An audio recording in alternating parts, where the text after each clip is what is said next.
When a reporter cornered Elvis in 1960 with one question about Marilyn Monroe, everyone expected charm or silence. Instead, Elvis did something unthinkable. He stopped the interview, walked to the mic, and told a truth so raw it left the press speechless. That confession rewrote every rumor about them forever. June 7, 1960. Beverly Wilshire Hotel, Los Angeles. The ballroom smelled of cigarette smoke, flashbulbs, and nerves. Elvis Presley had just returned from the army. Polished uniform traded for a tailored suit. This press conference was meant to announce his comeback. Instead, it would become something else entirely. Reporters shouted questions. Cameras clicked like machine guns. Elvis smiled, charming as ever, deflecting the usual talk about music and movies. Then, from the back of the room, one voice cut through the noise. "Is it true about you and Marilyn?" The laughter that followed was quick, nervous, cheap, but Elvis didn't laugh. He froze mid-grin. The muscles in his jaw tightened. For a long moment he said nothing. Then, quietly, he placed his coffee cup on the table, the sound sharp against the glass. "You want to talk about Marilyn?" he said softly. "All right, let's talk." The room went still. Even the air felt like it stopped moving. Photographers raised their cameras, sensing something rare, a real moment in a room built for fake ones. Elvis stood, walked to the microphone, and adjusted it slowly. His voice came low and steady. "You boys think this is funny, but you're talking about somebody who was a friend. Someone who carried more pain than any of us could handle." The crowd shifted uncomfortably. Reporters stopped writing. A woman from Life magazine whispered, "Is he serious?" Elvis's gaze moved across the crowd. No jokes, no smirk. "You print lies for a living," he said. "But tonight, I'll give you the truth." And then he smiled. Not the performer's smile, but something wounded, human, almost pleading. "You want the story? Here's where it really started." The sound of flashbulbs cracked through the silence like thunder. Sometimes the moment a man stops performing is the moment the truth finally begins. What happens when someone who built his fame on mystery decides to tear the curtain down himself? It began long before the headlines. Back in 1956, when Elvis was the new fire of rock and roll, and Marilyn Monroe was already Hollywood's brightest, loneliest star. They met by accident. A studio dinner on Sunset Boulevard. Dozens of executives, actors, and hangers-on filled the room, but when she walked in, the noise seemed to fade. Marilyn wore a simple silver dress that shimmered like light on water. Elvis, just 21, couldn't look away. They were introduced briefly. "Miss Monroe, this is Mr. Presley." She smiled, eyes half hidden beneath thick lashes. "Please," she said, "call me Marilyn." Later that night, while others laughed and drank champagne, Elvis slipped outside for air. He found her there, sitting alone on the patio, smoking, her shoes kicked off under the table. "They don't love me," she said softly, watching the city lights. "They love her." It took him a second to realize she meant the version of herself that lived on movie screens. Elvis understood instantly. "I get it," he said. "They don't love me either. They love the man who shakes his hips." She laughed.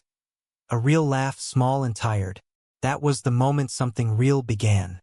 Over the next year, they crossed paths again and again, hotel lobbies, studio parties, late-night phone calls. There were no grand romances, no candlelit affairs, just two people who felt seen for once. By 1958, the tabloids had caught on. Headlines screamed, "Elvis and Marilyn's secret love." They'd never given the world proof, but proof didn't matter. The public didn't want truth, it wanted spectacle. To protect what little peace they had, both learned to play the game. When asked, they smiled, dodged, and denied. Behind the curtain, letters were exchanged, full of longing and fear. "You're the only one who understands," she once wrote in blue ink. That same year, Elvis was drafted into the army. Before he left, he called her one last time. They talked for 3 hours about everything except goodbye. When the line finally went quiet, Marilyn whispered, "Promise me you'll stay real, even when they try to make you a statue." But the world didn't want them real. It wanted their shine. By 1960, that fragile friendship, maybe love, maybe something between, had been twisted into rumor and ridicule. Every reporter wanted a soundbite. Every headline wanted a scandal. And now, for years later, standing in that crowded Beverly Wilshire ballroom, Elvis was done pretending. He remembered that promise. He remembered her voice. And he knew exactly what he was about to do. How does love survive when the world keeps selling it as scandal?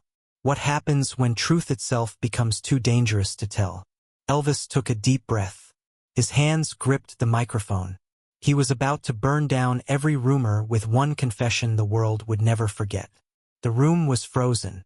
Dozens of reporters, editors, and photographers stood shoulder to shoulder, waiting for Elvis Presley to dodge the question like every other star before him. But he didn't dodge. He leaned into the microphone. "I first saw her cry," he said quietly. "On a movie set in '56. She was wearing sunglasses so big they hid half her face. But I could still see the tears." Someone laughed nervously, one of the younger journalists. The laughter died fast when Elvis kept speaking. "She didn't need saving," he continued. "She just needed someone to listen." He told them about the nights she'd call when her voice shook with exhaustion. The world knew her as Marilyn Monroe. Flawless, glamorous, untouchable. But on the phone, she was Norma Jean again, scared that the magic would run out. She used to say, "When the lights go off, I don't know who to be," Elvis said. And I told her, "Be the one who laughs too loud and forgets the script. That's the one the world really needs." The microphones picked up every breath. Flashbulbs blinked, but no one dared interrupt. "I wasn't the man she needed me to be," Elvis went on. His voice cracked. "I was too busy being the man the world wanted." It was a confession, not a headline. Every word came like a wound reopening. He told them about her final letter, the one that came a few months before she died. He never showed it to anyone, but he remembered every word. "They think I'm a joke now," she'd written. "But I still believe in the man who told me to stay real." Elvis's hand trembled as he reached into his pocket. From it, he pulled a folded piece of paper, old, soft at the edges. "This was hers," he said. "I keep it close, not for what it says, but because it reminds me what fame can steal if you let it." Reporters stared, silent. A few lowered their cameras completely. Then Elvis said something no one expected. "You all made her out to be a headline, but she was human. She laughed too loud. She trusted the wrong people, and she wanted to love without being sold for it." A woman near the front began to cry quietly. The sound broke the silence like rain on glass. Elvis turned from the podium, walking toward the window. He stared out over Los Angeles, the same skyline they'd once looked at together, wondering who they'd become. When he spoke again, his voice was softer. "She used to say, 'They love the illusion,' but what I loved was the real woman underneath it. The one who was brave enough to be kind when the world was cruel." A single flash went off, then none. For a moment, it felt like the press conference wasn't about Elvis anymore. It was about her. He turned back to the crowd. His eyes were wet, his tone final. "So you want to know the truth? She was my friend, my mirror, and she deserved better than to be remembered as a rumor." He stepped back, microphone buzzing faintly. Nobody moved. Nobody breathed. The king didn't sing that night. He confessed. What he revealed next would turn that confession into something far greater. A love letter heard around the world. August 4th, 1962. The neon lights of Las Vegas glowed against the desert sky. Elvis was in rehearsal at the International Hotel, running through Love Me Tender when the stage door opened. His road manager, Charlie Hodge, walked in holding a folded telegram. He handed it over without a word. Elvis read the first line and the world seemed to tilt. "Marilyn Monroe found dead in Los Angeles." The guitar slipped from his hands and hit the floor with a hollow thud. For almost 10 minutes, he didn't move. Charlie remembered him walking off stage, staring into the empty seats. His face was pale, expressionless. Finally, Elvis whispered, "She finally got her piece." He didn't speak again that night. In the days that followed, the tabloids exploded: drugs, scandal, conspiracy. Elvis refused every interview, tore up every headline. Behind closed doors, he played one song over and over. Are you lonesome tonight? Friends said he barely slept. He carried her photograph in his wallet, folded behind his mother's picture. He told no one why. Then came that press conference in 1960, 2 years after her death. He hadn't planned to talk about her, not ever. But when that reporter's question cut through the noise, something inside him broke open. Standing in front of the world again, he said what he'd kept buried for years. I'll tell you what's true, he said. She was kind. She was lonely. And she deserved better friends than the ones who only showed up after she died. The room fell apart in silence. Not a single flashbulb dared to click. A journalist later said it felt like confession disguised as eulogy. Another described it as the most human thing Elvis Presley ever did. Afterward, he didn't stay for questions. He left through a side exit, down the same hall where his mother had once waited during his early Hollywood auditions. Outside, the night air was cool. A reporter followed him, shouting, Elvis, were you in love with her? He didn't answer, but he stopped, turned slightly, and said just loud enough for one microphone to catch it. Everyone loved her. They just forgot to tell her in time. That quote hit the front page of the Los Angeles Times the next morning. Elvis Presley defends Marilyn Monroe in emotional statement. For once, the world stopped mocking and started listening. Why do we wait until it's too late to defend the ones who defended us? Why do we only speak truth when the silence has already done the damage? As Elvis drove away that night, he looked out over Los Angeles, the same city that had made and destroyed them both. The lights glittered like 1,000 tiny lies. He whispered one line to himself, so soft that even Charlie couldn't hear. Sleep easy, baby. They can't touch you now. The fallout came fast. By the next morning, newspapers across America ran his words like wildfire. Elvis breaks silence on Marilyn Monroe. Some called it brave. Others called it reckless. But for Elvis, it wasn't strategy, it was penance.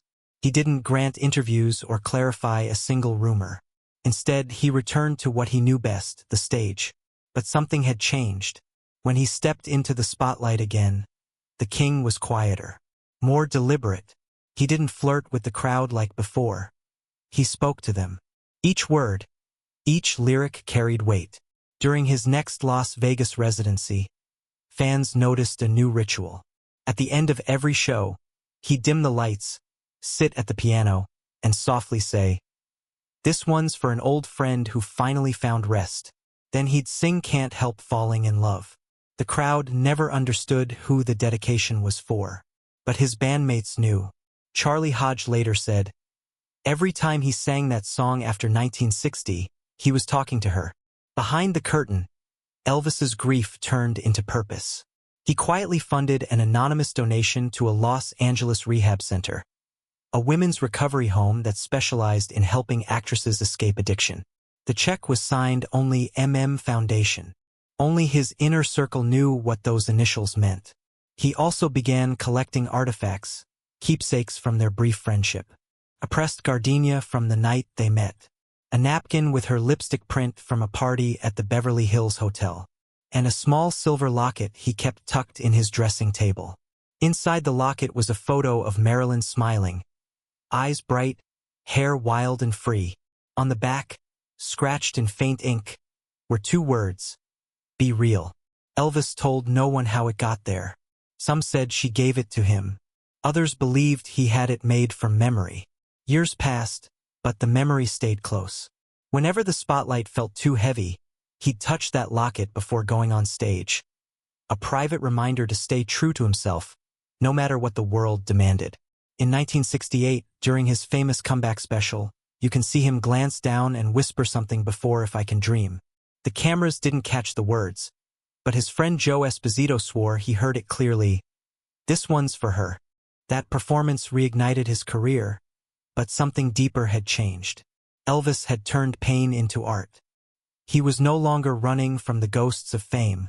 He was singing to them. The same media that once mocked his confession now praised him for his honesty. Magazines wrote that the king had grown wiser, humbler, more human. But he never corrected the headlines or capitalized on the sympathy. He just kept doing what Marilyn had once told him to do. Be real. Decades later, after his death in 1977, Graceland's staff cataloged his personal items. Inside the top drawer of his dresser was that same locket, polished smooth from years of touch. A note beside it, written in blue pen, read, "For the one who understood." Every love song he sang after 1960 carried her ghost in its melody. Not as tragedy, but as truth. The crowd never knew. They didn't have to, because sometimes the loudest tributes are whispered in the quiet between verses. When Graceland opened to the public in 1982, archivists found a small velvet pouch hidden in Elvis's bedside drawer. Inside was a folded note sealed in red wax. It read simply, "To M, you were never a rumor to me." That single line spread quietly among Elvis fans.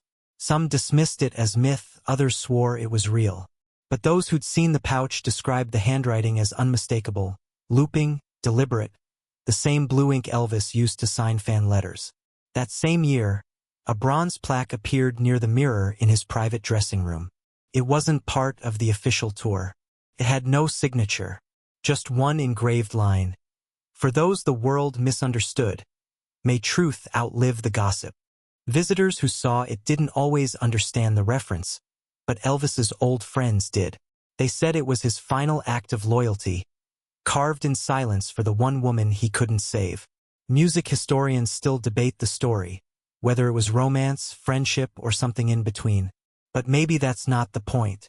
Maybe what mattered was the empathy that lived between two broken souls who saw through the masks fame forced them to wear.